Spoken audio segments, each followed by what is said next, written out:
Pemirsa, panggung partai lain pun digunakan oleh Megawati Soekarnoputri untuk mengungkapkan kejengkelannya pada penguasa yang tidak lain adalah pemerintahan bekas kadernya, Joko Widodo. Dalam pidato di acara Rakernas Partai Perindro, Nakoda PDI Perjuangan itu terang-terangan mengungkap kejengkelannya ketika kader-kader partainya diusut terkait perkara hukum. Megawati juga bereaksi soal calon-calon kepala daerah yang dihambat oleh mereka yang tersambung dengan penguasa. Mengapa Megawati makin menunjukkan konflik terbuka dengan Presiden Joko Widodo? Apakah semua ini akan berujung keputusan oposisi terhadap pemerintahan hasil pemilu, yaitu Prabowo Subianto dan Gibran Rakabuming Raka? Kita akan membahas topik ini bersama pakar politik Ikrar Nusa Bakti dan juga politikus PDI Perjuangan Aryo Seno Bagaskoro yang bergabung melalui Zoom. Saya sapa dulu yang ada di studio. Selamat malam Prof. Ikrar. Malam Tasya. Terima kasih sudah hadir di NTV. Sama-sama. Dan selamat malam juga Mas Seno. Malam Mbak Tasya, Iya, Prof. Ikrar. Selamat malam. Semoga semua dalam kondisi sehat ya hari ini. Alhamdulillah sehat. Amin, amin. Semangat, semangat. Semangat. Saya ke Mas Seno terlebih dahulu untuk mengetahui soal Rakernas Perindo. Saya ingin mengutip sedikit kata-kata dari Bu Mega. Ada pertanyaan, mengapa PDIP dibeginikan? Mau ngambil saya nggak berani. Kemudian seserah, jadi sekeliling saya seolah-olah saya tidak bisa diambil, kemudian anak-anak atau orang-orang di sekitar saya yang kemudian ditarget. Nah, apa yang mengapa sampai sejelas ini harus diungkap oleh seorang Megawati di Rakernasnya Partai Perindo, Mas Seno? Oke, makasih Mbak Tasya.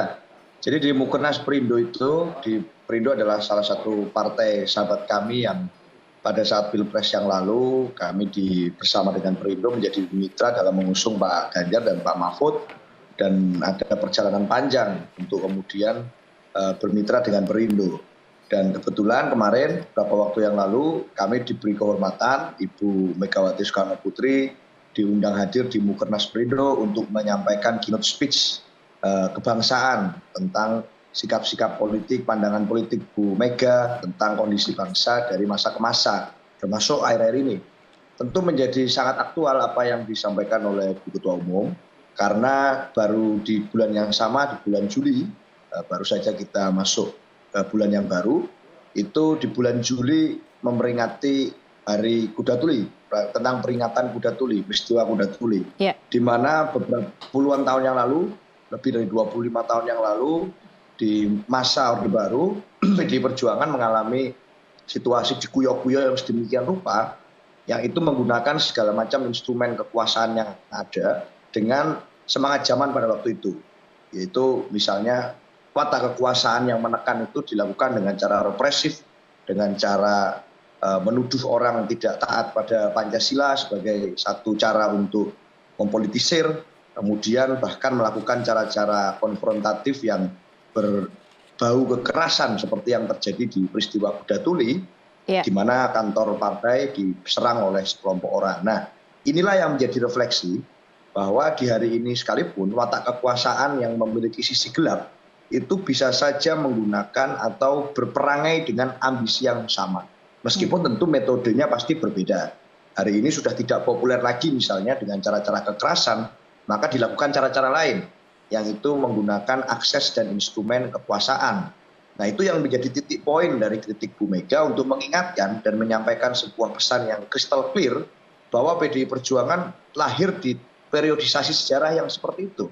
Baik. Sehingga kalau sekarang diminta untuk bersparing seperti itu lagi, dengan cara seperti itu lagi, secara DNA sebenarnya partai ini dibentuk dengan memori kolektif yang seperti itu. Maka tentu kalau kita bicara saja dilarang, kita bergerak kemudian kader-kadernya seakan-akan semuanya ditarget. Ini kan yang menyampaikan ditarget ini bukan dari kami, tapi dari masyarakat luas, dari netizen, itu bisa melihat seperti itu dengan berbagai peristiwa hukum yang menimpa kader-kader PDI Perjuangan. Sehingga tentu Bu Mega sebagai Ketua Umum menyampaikan pandangannya sebagai bagian dari pertanggungjawaban sejarah tentang apa yang terjadi hari ini. Kurang Oke. lebih seperti itu, Mbak. Baik, Mas Seno, ketika menyusun pidato ini kan ini bukan pidato yang kemudian tiba-tiba muncul ya, ada proses penyusunan dan mungkin apakah Mas Seno terlibat atau tidak nanti mungkin bisa dijelaskan. Tetapi ketika menyusun poin-poin yang ingin dijelaskan atau ingin ditekankan dan ditegaskan dalam pidato kemarin itu, apa tujuan besarnya, Mas Seno? Ya kalau bicara secara keseluruhan sebenarnya pidato Ibu Mega di acara Mukernas Perindo kemarin itu kan bukan sesuatu yang sama sekali sangat mengejutkan. Artinya dari masa ke masa, dari pasca Pilpres, bahkan semenjak Pilpres berlangsung, itu gejala-gejala, kalau pakai bahasanya Pak Sukidi misalnya, otoritarian populisme, itu sudah banyak menjangkit dan kita bisa merasakan gejalanya. Sehingga seringkali Ibu menyampaikan pesan-pesan itu pada saat memberikan pidato politik. Di dalam Rakernas Partai beberapa bulan yang lalu, itu juga disampaikan pesan tentang bagaimana harus punya fighting spirit, bagaimana kemudian PDI Perjuangan itu harus bisa tegak kokoh berdiri, menyatakan kebenaran, karena ketakutan adalah ilusi, dan tidak perlu takut karena Satyam Eva Jayate, kebenaran pasti menang.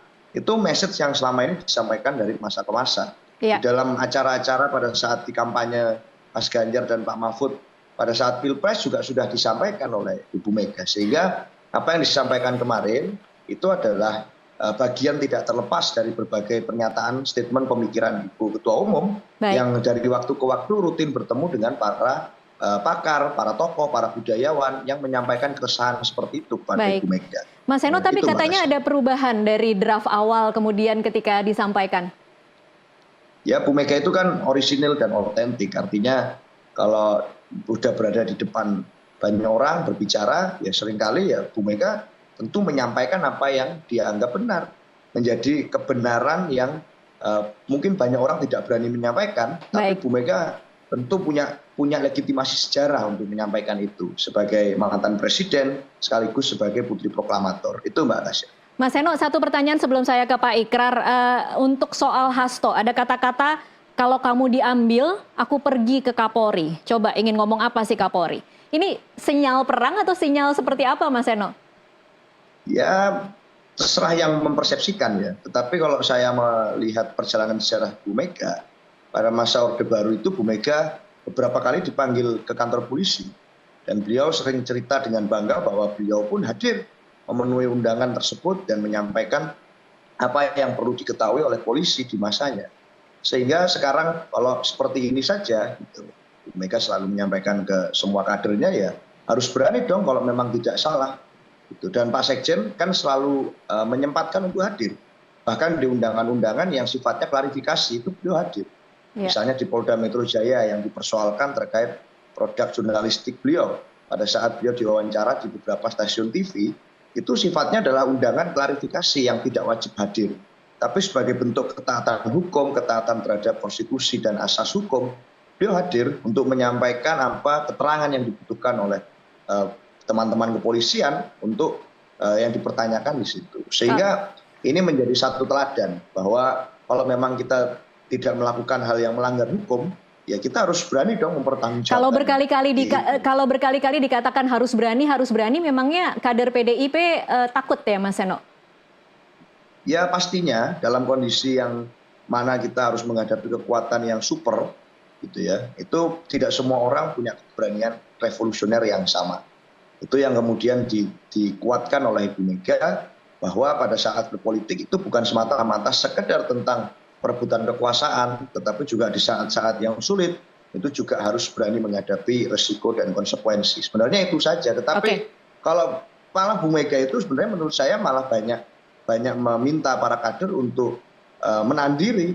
Karena kalau membaca suara arus bawah banyak yang sudah tidak sabar untuk melakukan exercising politik lebih jauh. Tetapi Bu Mega minta untuk mengendalikan, melakukan apel siaga di berbagai daerah, di Jogja, di Surabaya, para satgas dilakukan perapian barisan, itu dalam rangka juga menghadapi pilkada yang jangan-jangan nanti akan ada cara-cara yang bisa direplikasi seperti di Pilpres. Jadi tentu kami harus melakukan langkah-langkah manajerial. Baik, Itu Mbak Tasya. nanti akan saya tanyakan lagi soal exercise politik lebih jauh itu maksudnya seperti apa, tapi saya ke Pak Ikrar dulu. Ya. Prof. Ikrar, Megawati itu kalau dalam pidatonya selalu sangat jelas, tidak pernah ada tersurat atau terselubung atau makna-makna ganda. Kemarin kita juga menyaksikan itu, ada beberapa poin yang cukup penting yang disebutkan oleh Megawati, diantaranya saya hanya ambil 3, yang paling penting adalah soal aturan yang dirubah sepenuhnya sendiri, kemudian izin tambang ormas agama, dan pemilu yang lagi-lagi dikatakan sebagai pemilu yang TSM tapi kok tidak mau mengaku, kemudian ada kata-kata yang jantan dong, ngaku dong kalau TSM. Nah, Pak Ikrar memaknai seluruh pidato Megawati itu seperti apa dan kira-kira apakah tujuannya berhasil? Ya, ini persoalan tujuan atau berhasil atau tidak tuh nanti biarlah masyarakat yang akan menilai ya. Tapi yang jelas saya melihat Bu Mega ya, dalam pidato-pidato politiknya ya, baik pada saat misalnya musyawarah nasional yang ada di Bali, misalnya saya pernah hadir di situ, itu memang bicaranya itu sangat tough gitu. Dan Anda tahu ya, terlepas dari ada orang yang mungkin mempersiapkan pidato dia, tapi adalah satu kenyataan bahwa Bu Mega itu juga memiliki apa istilahnya itu ya, salient points yang sudah dia buat sendiri ya. Dan ini tidak berbeda dengan pidato dia waktu dia bicara mengenai dia ingin menjadi amicus curiae misalnya kan, pada saat MK masih membahas masalah kecurangan pemilu ya. Dan Anda juga tahu ya bahwa Megawati ini adalah orang yang dari dulu sudah berada dalam satu situasi yang menyerempet bahaya ya, atau Bung Karno menggunakan istilah vivere pericoloso gitu kan. Dan makanya dia mengajak anak buahnya tuh untuk rawe-rawe rantas malang-malang putung gitu ya. Dan ini situasi yang buat saya suatu perjuangan kembali ya, bukan cuma kasus kuda tuli yang tadi udah dijelaskan oleh teman kita dari PDIP ya. Tapi juga kita juga tahu bahwa memang PDI atau PDIP itu tak lekang, tidak pernah jauh dari serangan-serangan dari penguasa. Dan Megawati kenapa dia merasa gregetan seperti itu? Karena Anda tahu ya, janji Mega kepada Jokowi atau kepada partai lah ya, pokoknya kita harus menjaga Jokowi sampai tanggal 20 Oktober ya. Dan kalau itu misalnya tetap dijalankan, Anda tahulah apa yang terjadi sekarang. Nah makanya mungkin kejengkelannya itu udah diubun-ubun gitu kan. Jadi makanya dia tidak bisa lagi melihat Jokowi sebagai kader PDIP yang mendapatkan mandat ya untuk menjadi presiden, atau dalam istilah Megawati masa lalu tuh petugas partai gitu kan. Nah, Anda juga tahu ya, beberapa teman saya pengamat politik kan menggunakan ketika Jokowi masih menjadi petugas partai atau berada di bawah pengawasan Megawati, itu jalannya pemerintahan fine-fine saja. Tapi ketika satu poin yang dikatakan oleh Mega, yaitu bagaimana dia melabrak-nabrak atau boleh dikatakan melanggar konstitusi negara dan juga undang-undang negara, disitulah muncul apa yang disebut dengan sifat atau tindakan Jokowi yang asli, dan jadi itu yang kemudian kayaknya tidak bisa lagi dipertahankan sebagai seorang kader yang bisa dipercaya gitu. Dan saya melihat ya, Anda juga tahu ya, kalau tadi di dalam pembukaan yang Anda bacakan tadi ya, Anda tahu sendiri ya bahwa sekarang ya, ini PDIP ini bukan cuma menjadi partai yang dulu membawa Jokowi menjadi wali kota Solo, gubernur DKI, presiden 2 kali ya. Tapi seakan-akan Jokowi itu ingin menjadikan PDIP adalah sebuah partai yang kalau bisa bukan cuma dikerdilkan, tapi dibunuh kan. Saya beri contoh misalnya, hak politik dari partai-partai politik. Kita ambil contoh misalnya Pilkada Jakarta lah ya.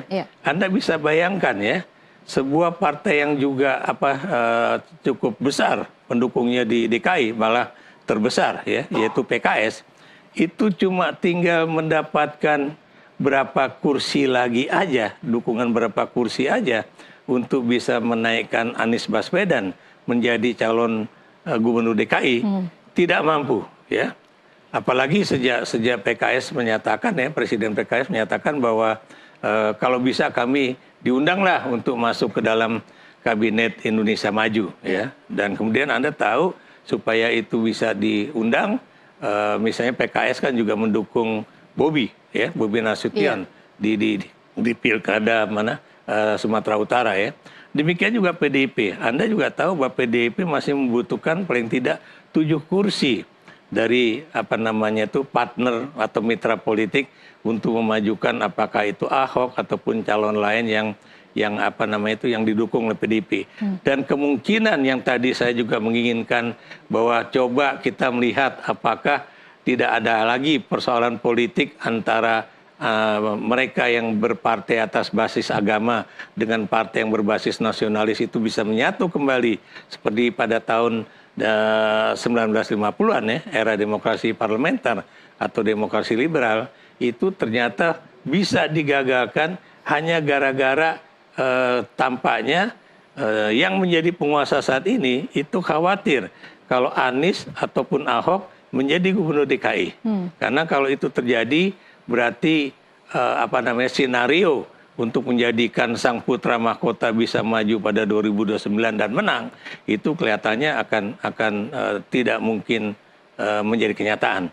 Jadi itu yang saya lihat bahwa kok seperti ini anomali politik sebenarnya dalam demokrasi Indonesia. Anda bisa lihat ya, masa sebuah partai besar yang tadinya membesarkan dan juga menjadikan seseorang menjadi penguasa berkali-kali, itu justru akan dimatikan atau awalnya dikerdikan ya oleh orang yang kemudian justru dibantu. Kalau melihatnya seperti itu, Pak Ikrar, ini siapa yang lebih pintar? Jadi apakah Jokowi kemudian lebih pintar dengan strateginya? Apakah PDIP yang memang kebobolan kemudian bisa begitu lemahnya kemudian kadernya sendiri bisa mengkerdilkan partainya? Ya, kalau buat saya terlepas dari Jokowi bisa merasa bahwa dia lebih hebat daripada semua Presiden Republik Indonesia sebelumnya ya, atau predecessors dari Jokowi. Tapi Anda tahu Presiden Republik Indonesia dari Soekarno sampai ke SBY, memang tidak ada yang menginginkan supaya anaknya itu bisa maju pada saat mereka sedang berkuasa. Kenapa demikian? Karena mereka masih memiliki cita-cita demokrasi yang harus mereka jaga. Apa itu artinya? Bahwa mereka ingin melihat, apalagi presiden-presiden era reformasi ya, bahwa KKN itu bukan lagi bagian dari politik yang harus dipertahankan. Kemudian kedua ya, bahwa biar bagaimanapun berpolitik di Indonesia itu harus basisnya konstitusi ya. Ini sama dengan 55 itu ya.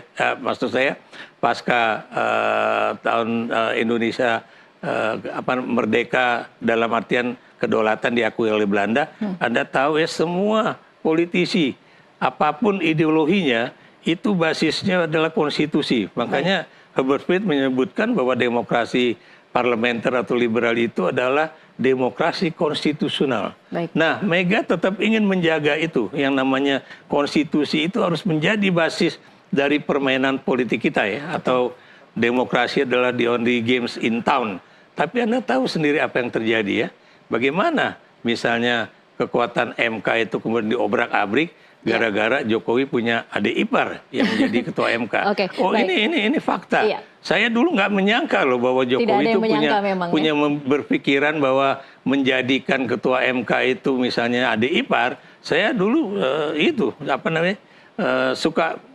saya cuma berpikir ini kok teman-teman aktivis HAM atau demokrasi ini kok jadi sangat nyinyir dengan persoalan yang bersifat. Tapi ternyata itu memang benar digunakan. Ternyata itu menjadi kenyataan. Baik. Pak Ikrar, kita stop dulu, nanti kita akan sambung di segmen selanjutnya. Pemirsa tetaplah bersama NTV Prime.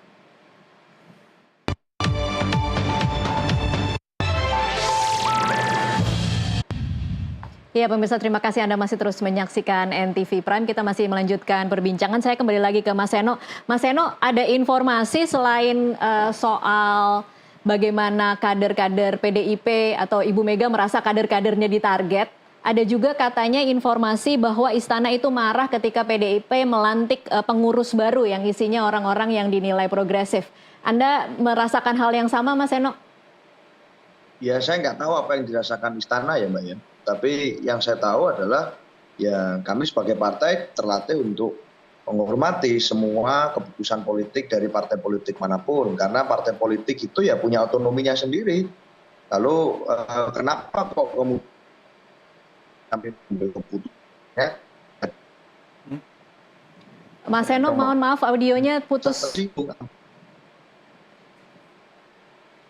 Iya, tampaknya. Demokrasi Indonesia punya otonomi dalam, ya. Iya. Baik, jadi dalam bicara tentang partai politik sebagai poin penting di dalam demokrasi, tentu semua partai politik punya otonominya sendiri. Kami pun PDI Perjuangan juga punya otonominya. Kami percaya bahwa pengambilan keputusan terbaik ya dilakukan dengan mekanisme partai, termasuk saat mengambil keputusan mengembalikan Kongres di masa periode 5 tahunan kembali ke 2025 dan memperpanjang masa pengurus sampai ke 2025 nantinya, termasuk dengan melibatkan struktur-struktur baru di dalam nama-nama yang masuk ke dalam DPP, termasuk Mas Ganjar, Pak Ahok, nama-nama yang selama ini memang punya memori kolektif dengan publik secara kedekatan. Itu saya rasa adalah bagian dari otonomi partai, otonomi PDI Perjuangan. Kalau kemudian kami tidak mau dicawe-cawe urusan itu, ya tentu sebenarnya semua partai politik punya otonomi yang sama. Apakah harus minta izin dulu sebelum mengambil keputusan? Minta izin kepada pihak lain yang bukan merupakan bagian dari partai politik itu. Saya rasa bukan begitu cara kerja partai politik di negara demokrasi manapun, kecuali di negara-negara anti demokrasi. Jadi saya nggak tahu bagaimana perasaan orang lain, tetapi semata-mata ini karena kita bicara tentang kelembagaan partai, kita bicara mengembalikan periode kepengurusan ke masa 5 tahunan, dan kita kemudian melakukan peremajaan di dalam melakukan fungsi-fungsi politik. Saya rasa itu. Oke, baik. Kemarin ada juga pernyataan permintaan maaf dari Presiden Jokowi. Mas Seno, ada komentar soal permintaan maaf di hari pertama bulan kemerdekaan. Kalau boleh saya kutip, Pak Jokowi mengatakan di hari pertama bulan Agustus dengan segenap kesungguhan dan kerendahan hati, izinkan saya dan Profesor Kiai Haji Ma'ruf Amin ingin mohon maaf yang sedalam-dalamnya atas segala salah dan khilaf selama ini. Kami sangat menyadari bahwa sebagai manusia kami tidak mungkin dapat menyenangkan semua pihak. Kami juga tidak mungkin dapat memenuhi harapan dari semua pihak. Ada yang kemudian mempertanyakan ketulusannya. Kalau Mas Seno seperti apa? Ya, sebenarnya kita semua tentu ingin berpemikiran positif. Namanya di momentum seperti itu kan minta maaf suatu hal yang ya baik untuk disampaikan. Tetapi alangkah lebih baik kalau permintaan maaf itu juga diiringi dengan perbuatan. Pertanyaannya kan sekarang adalah minta maafnya untuk apa dulu? Bisa nggak misalnya Presiden menyampaikan list hal-hal yang dianggap kurang itu menurut Presiden itu apa saja? Gitu. Kami tentu akan merasa bermakna permintaan maaf itu apabila diimbangi dengan sebenarnya apa sih yang dimaafkan, diminta untuk maafnya kepada rakyat itu apa? Persoalan apa saja? Apakah persoalan demokrasi kita, apakah persoalan misalnya ekonomi kita, apakah persoalan tentang glorifikasi IKN terus-menerus, dengan padahal di situ ada banyak misalnya persoalan tanah yang masih perlu dikomunikasikan pada publik, bagaimana penyelesaiannya, masalah apa sebenarnya yang dimintakan maafnya kepada publik. Baik. Nah, hal itu tentu juga akan menjadi sangat bermakna kalau diiringi dengan komitmen Presiden Jokowi untuk tidak mengulangi kembali. Contohnya misalnya dugaan tentang cawe-cawe yang tadi Pak Ikrar sudah menyampaikan bahwa bagaimana peristiwa di MK itu cetha welo-welo, lalu kemarin di Mahkamah Agung juga terjadi pola yang serupa. Itu kan menjadi satu bentuk catatan kritis masyarakat. Harusnya permintaan maaf itu akan jauh lebih bermakna kalau diiringi komitmen misalnya agar tidak melakukan cawe-cawe politik apapun sebagai presiden maupun dengan pengaruh kekuasaan yang ada di istana, untuk misalnya mengendorse ikut intervensi di dalam pemilu kepala daerah besok. Iya. Biarkanlah rakyat merayakan pemilunya sendiri, biarkanlah rakyat menentukan pemilunya sendiri, dan itu akan lebih bermakna apabila dilakukan oleh presiden, termasuk tidak mengendorse atau memberikan akses privilege kekuasaan kepada keluarga untuk masuk pilkada. Saya rasa itu akan baru jadi satu hal yang valuable kalau itu diiringi dengan perbuatan semacam itu. Mas Seno, tapi publik juga cukup bingung ya. Kemarin kita menyaksikan pidato di Perindo, Megawati seolah seperti membuka mengibarkan bendera perang terbuka terhadap Jokowi, tapi hari ini ketika ditanya oleh media massa jawabannya tidak ada masalah apa-apa dengan Jokowi. Yang mana yang benar posisi Megawati dengan Jokowi? Ya, yang benar adalah yang disampaikan Bu Mega. Ya, hari ini atau yang di Perindo? Yang di hari ini atau yang di Perindo? Yang merasakan hubungannya seperti apa itu kan Bu Mega dan Pak Jokowi, dan kita tahu betul bagaimana concern Bu Mega terhadap berbagai persoalan yang terjadi akhir-akhir ini terkait problem demokrasi kita, problem konstitusi kita, sesuatu yang menjadi concern utama dari perjuangan Bu Mega selama ini. Bahkan pada saat sebelum menjadi ketua umum partai pun juga selalu dengan value yang sama. Mengapa tidak berani mengatakan bahwa hubungannya tidak baik-baik saja, Mas Seno? Iya, tidak baik-baik saja, pasti. Pasti tidak baik-baik saja. Kami semua kader partai merasakan bahwa ada banyak hal yang itu Indonesia hari ini tidak baik-baik saja, dan itu ada aktor-aktornya.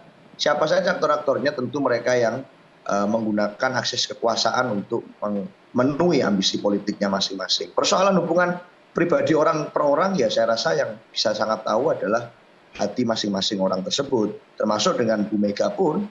Tapi kalau bicara sikap politik Bu Mega, itu sudah sangat jelas, sudah sangat clear, sudah sangat tidak perlu, sebenarnya bukan sesuatu yang perlu diperbincangkan lagi, karena semuanya sudah sangat gamblang di berbagai pidato politik beliau.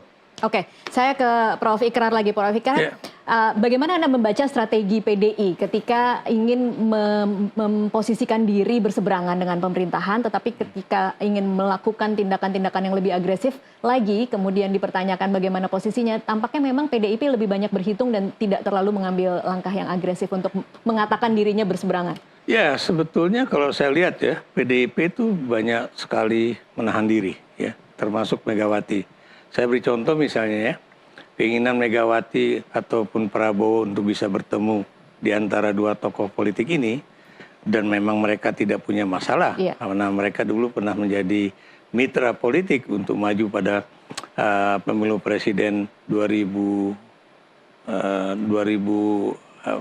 ya, nggak terjadi. Jadi itu yang kalau kita perhatikan ya, 2009 kalau nggak salah. Menurut Anda ini langkah yang bijak tidak? Hati-hati atau terlalu hati-hati, Pak Ikrar?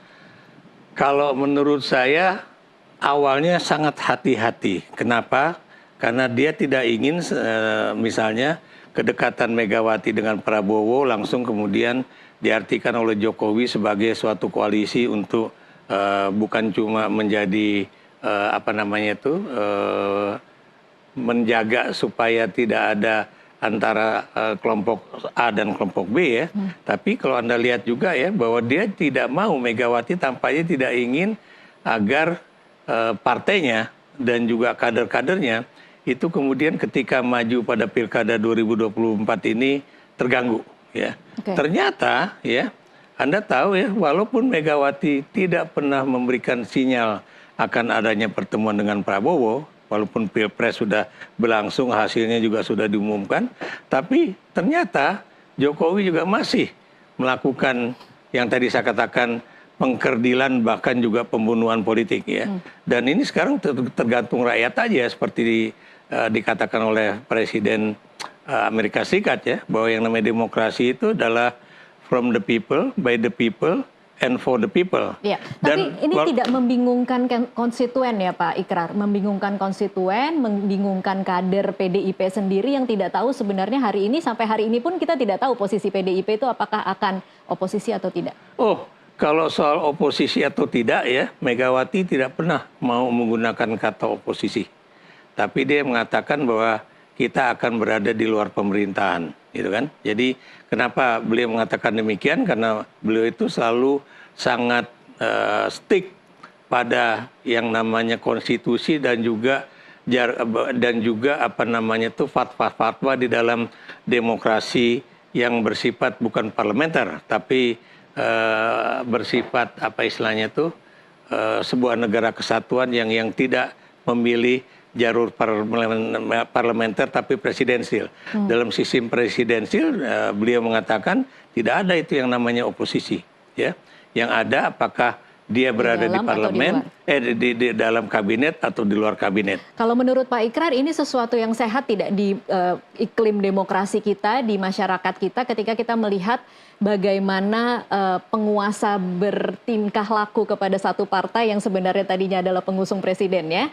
Kemudian kita lihat juga bagaimana ketua umumnya kemudian melemparkan komentar-komentar seperti ini sesuatu Itu yang tadi sehat saya bilang, atau tidak? ini adalah sebuah anomali politik ya. Dan saya belajar politik ya, khususnya tentang pemilu dan juga sistem politik di berbagai negara, nggak pernah terjadi itu ya. Orang atau suatu partai politik ya, dan kemudian yang dulu misalnya tokohnya dicalonkan oleh partai itu Tidak pernah kemudian ada dalam sejarah, nggak Pak ada Ikrar. dalam sejarah ya. Tapi kalau persoalan misalnya seperti di Australia, seorang perdana menteri kemudian bertarung dengan menteri keuangannya atau bendahara negaranya untuk menjadi calon perdana menteri yang berikutnya, nggak ada persoalan. Selalu terjadi di Australia ya, atau kemudian di berbagai negara yang lain juga demikian. Tapi kalau kemudian seorang presiden yang masih berkuasa kemudian dalam tanda kutip menipu partainya, mengkerdilkan partainya, bahkan membunuh kesempatan politik dari partainya untuk kemudian bisa memenangi pemilu dengan cara-cara yang boleh dikatakan tidak lazim, itu cuma terjadi di Republik ini mungkin ya. Karena saya tidak pernah lihat ada seorang perdana menteri ataupun presiden di suatu negara yang kemudian meninggalkan partainya dan kemudian bergabung dengan partai yang boleh dikatakan dulu menjadi lawan politik dia. Tapi Nggak boleh pernah tidak terjadi. sih itu di dalam politik, Pak Ikrar? Kalau orang kan mengatakan di dalam politik semua itu boleh dilakukan. Oh iya, orang bisa aja mengatakan bahwa politik itu the art of possibilities ya, bahwa politik itu tidak mengenal kawan dan lawan, bisa saja terjadi. Tapi Anda tahu dalam politik itu ada moral politik ya, ada yang namanya tadi saya katakan bahwa antara yang diucapkan dengan yang dijalankan itu searah ya. Tapi coba Anda lihat ya, apa yang dilakukan Jokowi pada Rakernas PDIP. Dia tepok-tepok si Ganjar gitu kan, bahwa saya barusan bisik-bisik sama Pak Ganjar bahwa nanti kalau begitu dinyatakan memenangi pemilu 2024 ini, nggak usah lama-lama, langsung bikin suatu program untuk meningkatkan produksi pertanian pangan supaya swasembada pangan itu bisa ditingkatkan. Tapi Anda tahu kan, baru hari ini ngomong, tiba-tiba berapa hari kemudian dia bermain politik bagaimana supaya orang seperti Erick Thohir atau calon-calon yang lain itu ternyata hanya sampiran aja di dalam politik Indonesia, padahal yang tujuannya yang benar-benar dia ingin lakukan adalah bagaimana menjadikan Gibran menjadi calon presiden. Anda bisa lihat ya, bagaimana koalisi pada situ menanti blazing politik dari Jokowi mengenai gimana nih, padahal nih tanggal pendaftaran calon presiden dan wakil presiden udah sangat dekat gitu. Jadi itu aja udah nampak jelas begitu kan. Bagaimana kemudian Anda bisa mengatakan bahwa antara apa yang diucapkan dengan apa yang dilakukan itu sama. Jadi rakyat juga harus terbuka ya, dan bukan mustahil nanti akan ada dua senario di dalam pilkada di berbagai daerah. Ditahan dulu, nanti kita akan bicara soal pilkada di segmen selanjutnya. Pemirsa tetaplah bersama NTV Prime, kami akan kembali sesaat lagi.